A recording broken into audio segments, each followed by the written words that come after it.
भगवते वासुदेवाय। श्रीमद्भागवत महापुराण दशम स्कंद पूर्वार्ध पहला अध्याय। भगवान के द्वारा पृथ्वी को आश्वासन, वसुदेव देवकी का विवाह और कंस के द्वारा देवकी के 6 पुत्रों की हत्या। राजा परीक्षित ने पूछा, भगवान, आपने चंद्रवंश और सूर्यवंश के विस्तार तथा दोनों के वंशों के राजाओं का अत्यंत अद्भुत चरित्र वर्णन किया। भगवान के परम प्रेमी मुनिवर, आपने स्वभाव से ही धर्म प्रेमी यदुवंश का भी विशद वर्णन किया। अब कृपा करके उसी वंश में अपने अंश श्री बलराम जी के साथ अवतरीण हुए भगवान श्री कृष्ण के परम पवित्र चरित्र भी हमें सुनाइए। भगवान श्री कृष्ण समस्त प्राणियों के जीवनदाता एवं सर्व आत्मा है। उन्होंने यदुवंश में अवतार लेकर जो जो लीलाएं की, उनका विस्तार से हम लोगों को श्रवण कराइए। जिनकी तृष्णा की प्यास सर्वदा के लिए बुझ चुकी है, वे जीवन मुक्त महापुरुष जिसका पूर्ण प्रेम से अतृप्त रहकर गान किया करते हैं, मुमुक्ष जनों के लिए जो भवरोग का रामबाण औषध है तथा विषयी लोगों के लिए भी उनके कान और मन को परम आह्लाद देने वाला है। भगवान श्री कृष्ण चंद्र के ऐसे सुंदर सुखद रसीले गुणा अनुवाद से पशुघाती अथवा आत्मघाती मनुष्य के अतिरिक्त और ऐसा कौन है जो विमुख हो जाए, उससे प्रीति ना करे। श्री कृष्ण तो मेरे कुलदेव ही हैं। जब कुरुक्षेत्र में महाभारत युद्ध हो रहा था और देवताओं को भी जीत लेने वाले भीष्म पितामह आदि अतिथियों से मेरे दादा पांडवों को युद्ध हो रहा था, उस समय कौरवों की सेना उनके लिए अपार समुद्र के समान थी, जिसमें भीष्म आदि वीर बड़े बड़े मच्छों को भी निकल जाने वाले तिमंजली मच्छों की भांति भय उत्पन्न कर रहे थे। परंतु मेरे स्वनाम धन्य पितामह भगवान श्री कृष्ण के चरण कमलों की नौका का आश्रय लेकर उस समुद्र को अनायास ही पार कर गए। ठीक वैसे ही जैसे कोई मार्ग में चलता हुआ स्वभाव से ही बछड़े के खुर का गड्ढा पार कर जाए। महाराज, मेरा यह शरीर जो आपके सामने है तथा जो कौरव और पांडव दोनों ही वंशों का एकमात्र सहारा था, अश्वत्थामा के ब्रह्मास्त्र से जल चुका था। उस समय मेरी माता जब भगवान की शरण में गई, तब उन्होंने हाथ में चक्र लेकर मेरी माता के गर्भ में प्रवेश किया और मेरी रक्षा की। केवल मेरी ही बात नहीं, वे समस्त शरीरधारियों के भीतर आत्मा रूप से रहकर अमृत तत्व का दान कर रहे हैं और बाहर काल रूप से रहकर मृत्यु का मनुष्य के रूप में प्रतीत होना, यह तो उनकी एक लीला है। आप उन्हीं की ऐश्वर्य और माधुर्य से परिपूर्ण लीलाओं का वर्णन कीजिए। भगवान, आपने अभी बतलाया था कि बलराम जी रोहिणी के पुत्र थे। इसके बाद देवकी के पुत्रों में भी आपने उनकी गणना की। दूसरा शरीर धारण किए बिना 2 माताओं का पुत्र होना कैसे संभव है? असुरों को मुक्ति देने वाले और भक्तों के प्रेम वितरण करने वाले भगवान श्री कृष्ण अपने वात्सल्य स्नेह से भरे हुए पिता का घर छोड़कर व्रज में क्यों चले गए?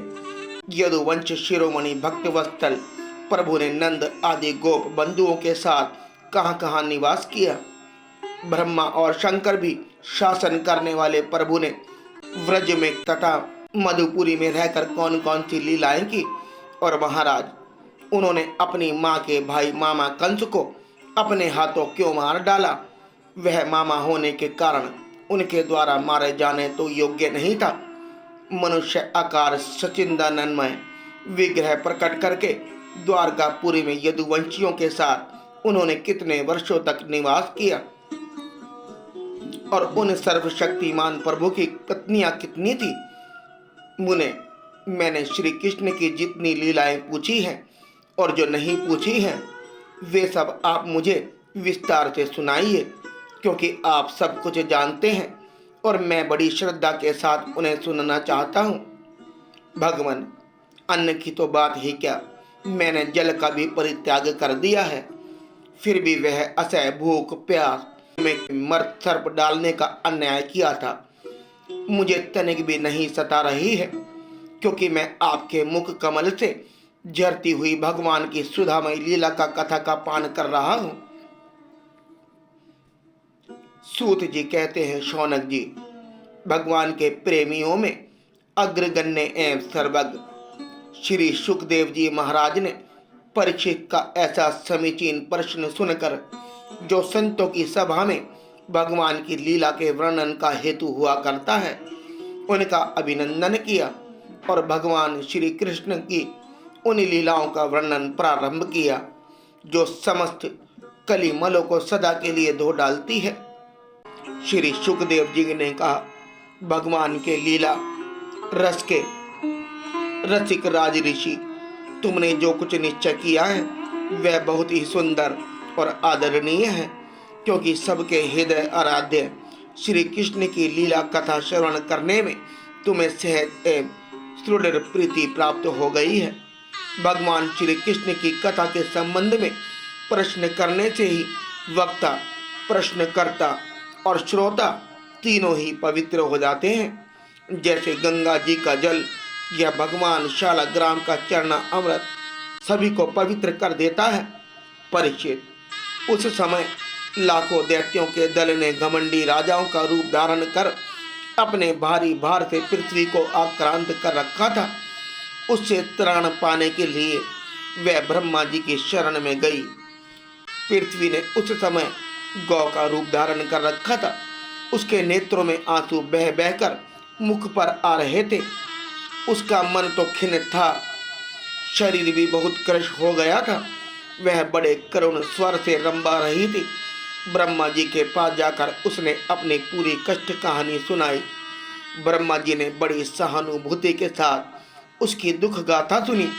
इसके बाद वे भगवान शंकर स्वर्ग के अन्य अन्य प्रमुख देवता तथा गौ के रूप में आई हुई पृथ्वी को अपने साथ लेकर क्षीर सागर के तट पर गए। भगवान देवताओं के भी आराध्य देव हैं। वे अपने भक्तों की समस्त अभिलाषाएं पूर्ण करते हैं और उनके समस्त कलेशों को नष्ट कर देते हैं। वे ही जगत के एकमात्र स्वामी हैं। क्षीर सागर के तट पर पहुंचकर ब्रह्मा आदि देवताओं ने पुरुष सूक्त के द्वारा उन्हीं परम पुरुष सर्व अंतर्यामी प्रभु की स्तुति की। स्तुति करते करते ब्रह्मा जी समाधिस्थ हो गए। उन्होंने समाधि अवस्था में आकाशवाणी सुनी। इसके बाद जगत के निर्माणकर्ता ब्रह्मा जी ने देवताओं से कहा, देवताओं, मैंने भगवान की वाणी सुनी है, तुम लोग भी उसे मेरे द्वारा अभी सुन लो और फिर वैसा ही करो। उसके पालन में विलंब नहीं होना चाहिए। भगवान को पृथ्वी के कष्ट का पहले से ही पता था। वे ईश्वरों के भी ईश्वर हैं, अतः अपनी काल शक्ति के द्वारा पृथ्वी का भार हरण करते हुए वे जब तक पृथ्वी पर लीला करें, तब तक तुम लोग भी अपने अपने अंशों के साथ यदुकुल में जन्म लेकर उनकी लीला में सहयोग दो। वसुदेव जी के घर स्वयं पुरुषोत्तम भगवान प्रकट होंगे। उनकी और उनके प्रियतमा श्री राधा की सेवा के लिए देव अंगनाएं जन्म ग्रहण करें। स्वयं प्रकाश भगवान शेष भी, जो भगवान की कला होने के कारण अनंत है, अनंत का अंश भी अनंत ही होता है, और जिनके सहस्त्र मुख हैं, भगवान के प्रिय कार्य करने के लिए उनसे पहले ही उनके बड़े भाई के रूप में अवतार ग्रहण करेंगे। भगवान की वह ऐश्वर्यशालिनी योग माया भी, जिसने सारे जगत को मोहित कर रखा है, उनकी आज्ञा से उनकी लीला के कार्य में संपन्न करने के लिए अंश रूप से अवतार ग्रहण करेंगी।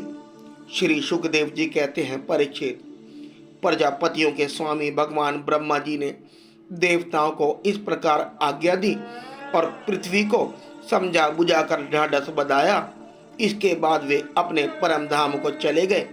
प्राचीन काल में यदुवंशी राजा थे शूरसेन।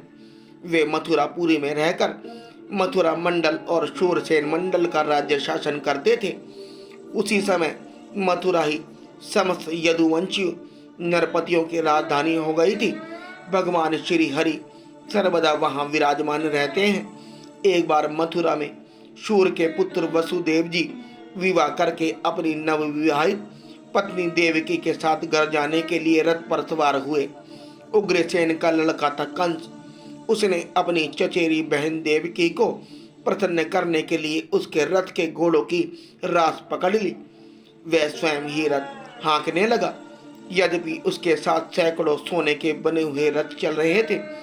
देवकी के पिता थे देवक। अपनी पुत्री पर उनका बड़ा प्रेम था। कन्या को विदा करते समय उन्होंने उसे सोने के हारों से अलंकृत 400 हाथी, 15,000 घोड़े, 1800 रथ तथा सुंदर सुंदर वस्त्र आभूषणों से विभूषित 200 सुकुमारी दासियां दहेज में दी। विदाई के समय वर वधु के मंगल के लिए एक साथ ही शंख, तुरही, मृदंग और दुंदुभियां बजने लगी। मार्ग में जिस समय घोड़ों की रास पकड़कर कंस रथ हाँक रहा था, उस समय आकाशवाणी ने उसे संबोधन करके कहा, अरे मूर्ख, जिसको तू रथ में बैठा कर लिए जा रहा है, उसकी 8वें गर्भ की संतान तुझे मार डालेगी। कंस बड़ा पापी था। उसकी दुष्टता की सीमा नहीं थी। वह भोज वंश का कलंक ही था। आकाशवाणी सुनते ही उसने तलवार खींच ली और अपनी बहन की चोटी पकड़कर उसे मारने के लिए तैयार हो गया। वह अत्यंत क्रूर तो था ही, पाप कर्म करते करते निर्लज भी हो गया था। उसका यह काम देखकर महात्मा वसुदेव जी उसको शांत करते हुए बोले। वसुदेव जी ने कहा, राजकुमार, आप भोजवंश के होनहार वंशधर तथा अपने कुल की कीर्ति बढ़ाने वाले हैं। बड़े बड़े शूरवीर आपके गुणों की सराहना करते हैं। इधर यह तो एक स्त्री, दूसरे आपकी बहन और तीसरे यह विवाह का शुभ अवसर।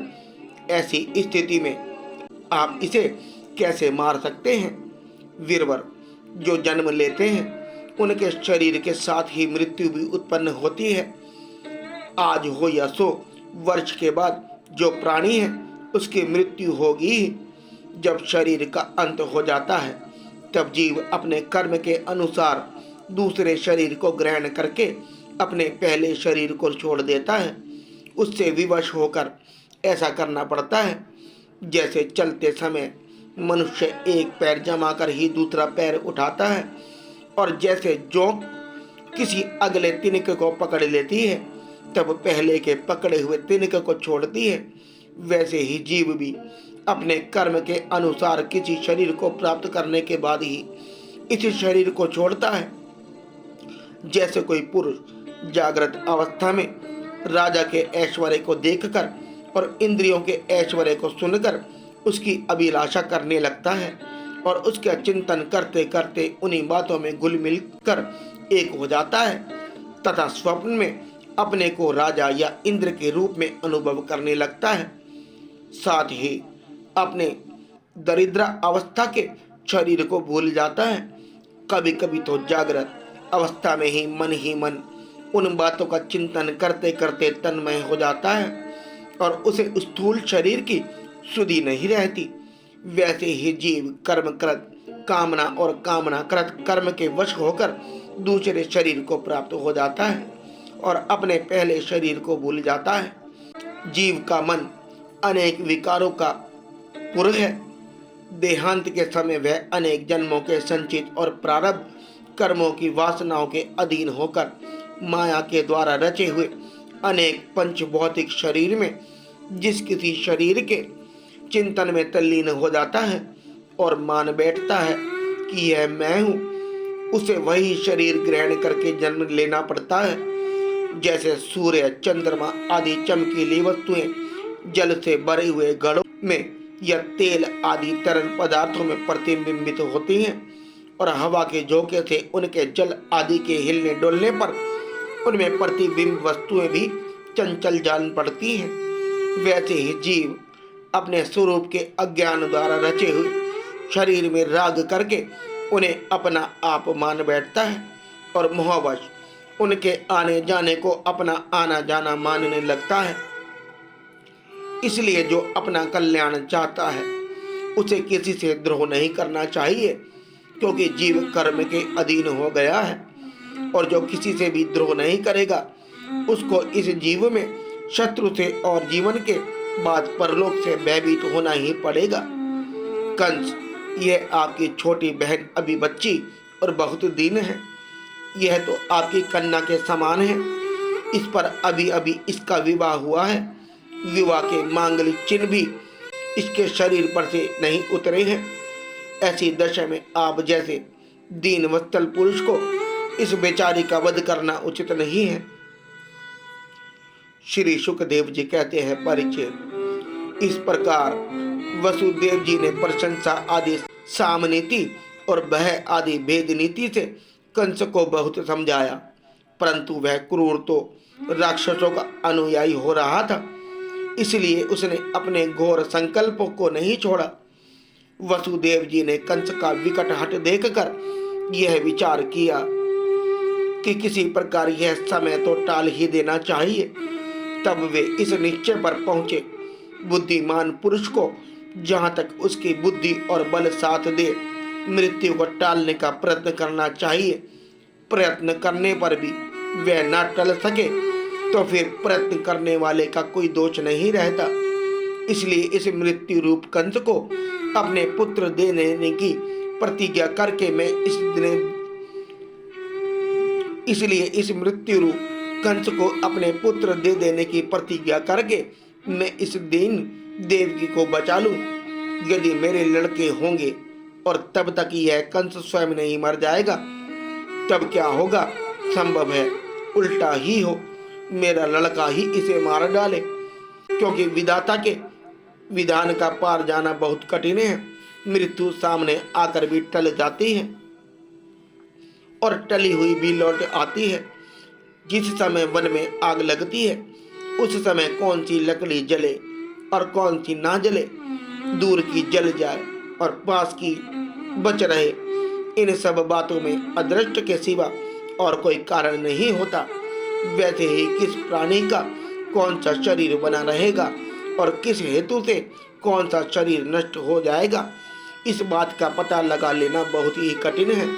अपनी बुद्धि के अनुसार ऐसा निश्चय करके वसुदेव जी ने बहुत सम्मान के साथ पापी कंस की बड़ी प्रशंसा की। परीक्षित, कंस बड़ा क्रूर और निर्लज्ज था, अतः ऐसा करके समय वासुदेव जी के मन में बड़ी पीड़ा भी हो रही थी। फिर भी उन्होंने ऊपर से अपने मुख कमल को प्रफुल्लित करके हंसते हुए कहा। वसुदेव जी ने कहा, सौम्य, आपको देवकी से तो कोई भय है नहीं, जैसा कि आकाशवाणी ने कहा है। भय है पुत्रों से, सो इसके पुत्र में आपको लाकर सौंप दूंगा। श्री सुखदेव जी कहते हैं, परीक्षित, कंस जानता था कि वसुदेव जी के वचन झूठे नहीं होते और इन्होंने जो कुछ कहा है वह युक्ति संगत भी है। इसलिए उसने अपनी बहन देवकी को मारने का विचार छोड़ दिया। इससे वसुदेव जी बहुत प्रसन्न हुए और उसकी प्रशंसा करके अपने घर चले आए। देवकी बड़ी सती साध्वी थी, सारे देवता उसके शरीर में निवास करते थे। समय आने पर देवकी के गर्भ से प्रतिवर्ष एक एक करके 8 पुत्र तथा 1 कन्या उत्पन्न हुई। पहले पुत्र का नाम था कीर्तिमान। वसुदेव जी ने उसे लाकर कंस को दे दिया। ऐसा करते समय उन्हें कष्ट तो अवश्य हुआ, परंतु उससे भी बड़ा कष्ट उन्हें इस बात का था कि कहीं मेरे वचन झूठे ना हो जाए। परीक्षित, सत्यसंध पुरुष बड़े से बड़ा कष्ट भी सह लेते हैं। ज्ञानियों को किसी बात की अपेक्षा नहीं होती। नीच पुरुष बुरे से बुरा काम भी कर सकते हैं और जो जितेंद्रिय हैं, जिन्होंने भगवान को हृदय में धारण कर रखा है, वे सब कुछ त्याग सकते हैं। जब कंस ने देखा कि वसुदेव जी का अपने पुत्रों के जीवन और मृत्यु में समान भाव है एवं वे सत्य में पूर्ण निष्ठावान भी हैं, तब वह बहुत प्रसन्न हुआ और उनसे हंसकर बोला, वसुदेव जी, आप इस नन्हे से सुकुमार बालक को ले जाइए। इससे मुझे कोई भय नहीं है, क्योंकि आकाशवाणी ने तो ऐसा कहा था कि देवकी के 8वें गर्भ से उत्पन्न संतान के द्वारा मेरी मृत्यु होगी। वसुदेव जी ने कहा ठीक है, और उस बालक को लेकर वे लौट आए। परंतु उन्हें मालूम था कि कंस बड़ा दुष्ट है और उसका मन उसके हाथ में नहीं है, वह किसी क्षण बदल सकता है। इसलिए उन्होंने उसकी बात पर विश्वास नहीं किया। परीक्षित, इधर भगवान नारद कंस के पास आए और उससे बोले कि कंस, व्रज में रहने वाले नंद आदि को, उनकी स्त्रियां वसुदेव आदि वृषणिवंशी यादव, देवकी आदि यदुवंश की स्त्रियां और नंद वसुदेव दोनों के सजातीय बंधु बांधव और सगे संबंधी सबके सब देवता हैं। जो इस समय तुम्हारी सेवा कर रहे हैं वे भी देवता ही हैं।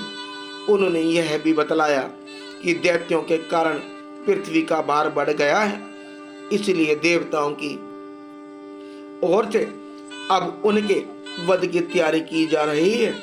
तब देवर्षि नारद इतना कहकर चले गए। तब कंस को यह निश्चय हो गया कि यदुवंशी देवता हैं और देवकी के गर्भ से विष्णु भगवान ही मुझे मारने के लिए पैदा होने वाले हैं।